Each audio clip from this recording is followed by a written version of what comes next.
اب شمشاد خان صاحب کی جو اسٹیبلشمنٹ کی ہے ان کی کیا سٹیٹمنٹ ہے کہ جناب زولیسکی کے بعد ٹرمپ نے پاکستان کی طرف تو آنا ہی آنا ہے۔ ظاہر ہے جنرل باجوہ نے جو پاکستان کی آرمی کو یوکرین میں پھنسایا ہوا ہے، تو آپ سمجھتے ہیں کہ ٹرمپ جو ہے وہ لحاظ کرے گا؟ کسی صورت نہیں کرے گا۔ زولیسکی کا آپ حال دیکھ لیں، یہی حال اب جو ہمارے جنرل صاحب ہیں، chief of army staff general Asim Munir صاحب، چیف صاحب، ان کا بھی حال دیکھیں، شہباز شریف کا دیکھیں، موجودہ حکومت کا دیکھیں۔ یہ کسی صورت اب چاہتے ہی نہیں ہے کہ ہمارا ٹرمپ کے سامنے آمنا سامنا ہو۔ ان کو پتا ہے کہ ٹرمپ تو جناب زولیسکی کو نہیں چھوڑا تو ہمارا کیا حال کرے گا۔ یہ تو پہلے ہی ڈرے بیٹھے ہوئے ہیں، ان کو سمجھ نہیں آ رہی کہ کریں تو کیا کریں۔ موجودہ حکومت کی تو چیخیں نکل چکی ہیں جب کا ٹرمپ آیا ہوا ہے۔ خان صاحب تو جیل کے اندر بند ہیں، ڈیالہ جیل میں، وہ تو آرام سے بیٹھے ہوئے ہیں، مگر حکومت کی جو چیخیں نکل رہی ہیں، یہ تو وہ کہتے ہیں نا جیسے وہ کالے بکرے دے رہے ہیں، لیلے دے رہے ہیں کہ جناب کہیں ہمیں نہ ٹرمپ بلا لے، کہیں ہمارا ٹرمپ کے سامنے آمنا سامنا نہ ہو جائے۔ جیسے اس نے زولیسکی اور دوسروں کی، اپنا برطانیہ کے پرائم منسٹر کی اس نے ٹھیک ٹھاک کلاس لی ہے، تو آپ سمجھتے ہیں کہ وہ شہباز شریف کو چھوڑے گا؟ شہباز شریف تو پہلے ایک کمزور آدمی ہے، وہ تو جنرل عاصم منیر صاحب سے اس کی جان جاتی ہے، وہ تو مریم نواز سے اس کی جان جاتی ہے، اس کو تو سمجھ نہیں آ رہی کہ میں جاؤں تو کدھر جاؤں۔ خان صاحب کا نام لیں تو اس کی ٹانگیں کانپ جاتی ہیں۔ تو یہ کیسے ممکن ہے کہ یہ ٹرمپ کا سامنا کریں گے، ٹرمپ کا یہ مقابلہ کریں گے، اس کے سامنے بیٹھیں گے، اس کے سوالوں کے جواب دیں گے؟ ان کے اوپر کیا گزرے گی؟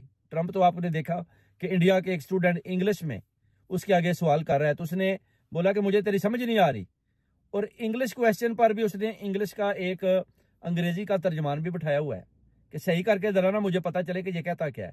اب جب شہباز شریف نے جانا ہے یا مریم نواز اگر بھی جنرل عاصم منیر صاحب لے کر ساتھ چلے جاتے ہیں، تو جو مریم نواز کی انگلش ہے یا جو شہباز شریف کی انگریزی ہے، آپ سمجھتے ہیں کہ ٹرمپ کے سمجھ آئے گی کہ یہ دونوں سی ایم پنجاب جیلی فارم 47 والی اور یہ جو جیلی پرائم منسٹر آیا، یہ ان کی انگلش جب بولیں گے تو ٹرمپ ان کو آگے سے چھترولی کرے گا، اور اس نے کیا کرنا ہے؟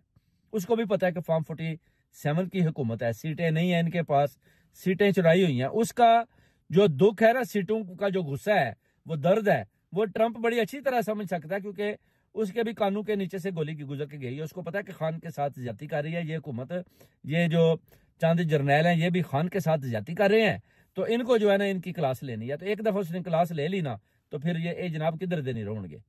تو ٹرمپ صاحب سے ابھی یہ ڈرے ہوئے ہیں، یہ دعائیں کر رہے ہیں کہ یا اللہ 5 سال کی حکومت میں ہمارا جو ہے نا وہ ٹرمپ سے اس طرح کہتے ہیں کہ ہمیں بچا کے رکھنا، ہمیں ٹرمپ کا سامنا نہ ہی ہو۔ یہ زیادہ سے زیادہ شہزادے کی طرف جاتے ہیں سعودیہ، اس کے ساتھ یہ پیغامات کرتے ہیں کہ جناب آپ نے ٹرمپ کو سنبھالا ہے، ہمارے تو جناب یہ تو بڑا تگڑا انسان ہے۔ ادھر رویل شریف صاحب کو بھی یہ پیغامات دیتے ہیں کہ جناب ٹرمپ سے آپ نے بچانا ہے، کیونکہ ٹرمپ اگر شہباز شریف یا جنرل عاصم منیر صاحب کو اس نے بلا لیا تو پھر ان کی جو ہے نا وہ توتی بول جائے گی۔ تو یہ جناب جاری ابھی حکومت، اور حکومت جس خسارے میں جا رہی ہے، حکومت کا جیسے انہوں نے بیڑا غرق کیا ہوا ہے، معیشت کا برا حال ہے، وہ آپ لوگوں کے سامنے ہی ہے۔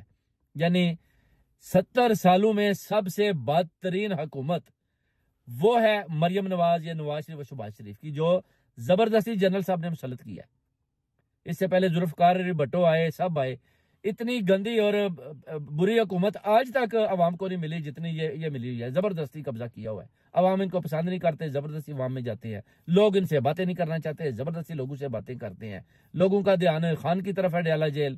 یہ جناب علی کہتے ہیں کہ وہ جی خان تو میرے پاس قید ہے، باتیں سنیں آپ ان کی، پھر ابھی یہ ٹرمپ کا سامنا کریں گے۔